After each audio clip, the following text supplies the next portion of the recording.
呂後送肉醬禮，開國功臣變肉醬，狠過劉邦3分。你知道中國歷史上最狠的開国皇后是谁不？不是改唐換周的武則天，也不是垂帘听政的慈禧，是大汉開國第一老板娘吕雉吕娥长。這老娘们收拾起政敌来，那叫一個下手绝戶，殺了開國功臣不說，還把人家屍體剁成肉醬，挨個給天下諸侯王送禮。你說這事兒邪性不邪性？這哪是送禮呀？這分明是拿刀架脖子上問你服不服？咱們說啊，秦朝末年天下大亂，劉邦一個泗水亭长，說白了就是鄉下派出所的小頭頭，愣是帶着一幫泥腿子兄弟幹翻了項羽，當上了開国皇帝。打天下的時候啊，劉邦缺兵少将，不得不給一塊賣命的異姓兄弟画饼，一口氣封了7個異姓王，彭越就是其中一个梁王，封地就在今天河南山東那一塊，不小的地盘，兵強馬壯。彭越啥出身啊？原來就是密野胡泽里打家劫舍的强盗。项羽分封天下的时候没瞧上他，没給人家一官半職，這貨一賭氣就投了劉邦。打項羽的時候，彭越玩游擊戰術，那叫一絕，專門在項羽屁股後邊搗亂，斷糧道、搶城池，把項羽整得焦頭爛額。說起來大漢江山，彭越至少有1/10的功勞，那真不是吹的。等到天下坐穩了，劉邦就睡不着覺了。這幫異姓王手裡都有兵有地盤，哪天我2腿一蹬走了，我那軟蛋兒子劉盈能鎮得住他們？所以從當上皇帝那天開始，劉邦就琢磨着怎麼把這幫異姓王一個個收拾。公元前197年，北邊的陳徐造反，劉邦御駕親征，伸手就給彭越調兵，兄弟，跟哥一塊去平叛，出點力。結果彭越呢，不知道是真病了還是裝病不想去，反正就是托病不出，只派了幾千個小兵應付事兒。劉邦當時就火，啥意思？我親自出馬，你給我擺架子。正好彭越手下一個管車馬的太僕犯了錯，跑劉邦那兒告狀，一口咬死說彭越要造反。劉邦順坡下驢，派了個使者，不費吹灰之力就把彭越抓了，審都沒怎麼審，就定了個謀反的罪。念在當年有功，沒殺，把官爵擼了，扒了官服，發配到四川青衣縣當老百姓去。你說彭越這本來都撿一條命了，結果呢，半道上就撞上了回洛陽的呂後，這一撞直接把自己滿門幾百口性命都撞沒了。第一個轉折，彭越哭訴求活路，呂後笑臉接人回洛陽。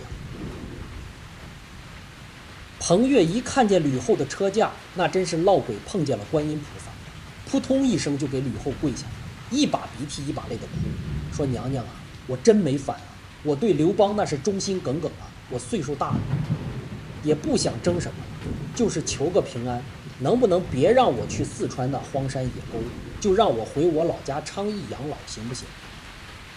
我給你燒一輩子高香。呂後一聽，當時臉上就樂開了花，趕緊彎腰把彭越扶起來，一口一個老彭，說哎呀，這事兒我知道，你肯定是被冤枉的，沒事兒啊，你跟我回洛陽，我親自跟陛下說，保證給你平反，讓你回老家享福。彭越當時高興壞了，千恩萬謝，屁顛屁顛跟着呂後就往洛陽走，估計心裡還琢磨呢，你看人家皇後多通情達理，比皇上那老東西善良多了。哎，咱說句掏心窩子的話，彭越這輩子刀山火海都闖過來，臨了這一步，那真是鬼迷心竅，蠢到姥姥家。呂雉那是啥人啊？那是跟着劉邦一刀一槍從屍山血海裡爬出來的主，心硬的能扎死人，還能平白無故幫你。你說你一個手握重兵的百戰猛將，劉邦都把你拿下了，你還敢主動湊上來，這不就是送肉上砧板嗎？說白了，彭越就是心存僥倖，覺得女人心腸軟，能同情她，可他忘了坐在皇後位置上的女人心早就不是普通人的心了。第二個轉折，呂後轉頭賣彭越一句話滅了三族，跟着呂後回了洛陽。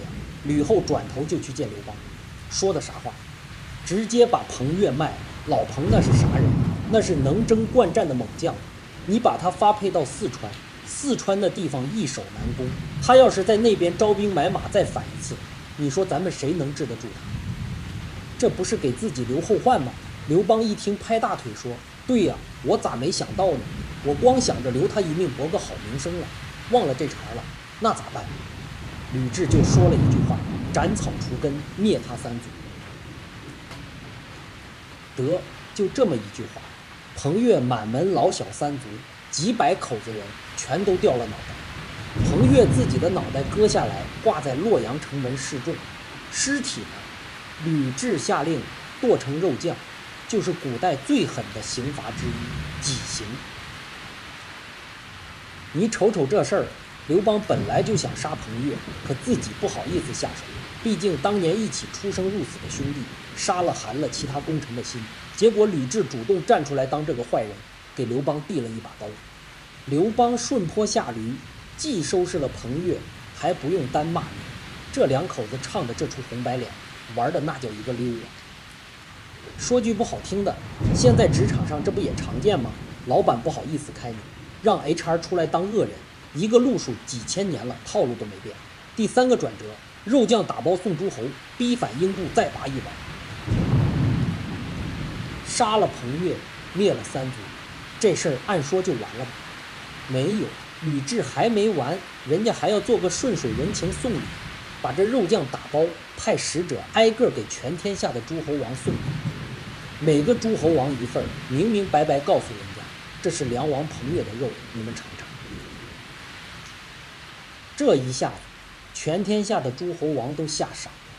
當時淮南王英布也是異姓王，正在打獵，使者把肉醬送過來，英布打開盒子一看，那玩意兒，聽說是彭越的肉，當場就嚇出一身冷汗，手裡的酒壺啪叽就掉地上。英布心裡透亮啊，這哪是給我送禮呀，這是給我送死亡通知書啊！下一個就輪到我了。你說彭越沒造反，都被剁成肉醬，我要是等着人家來收拾我，那不也得成肉醬嗎？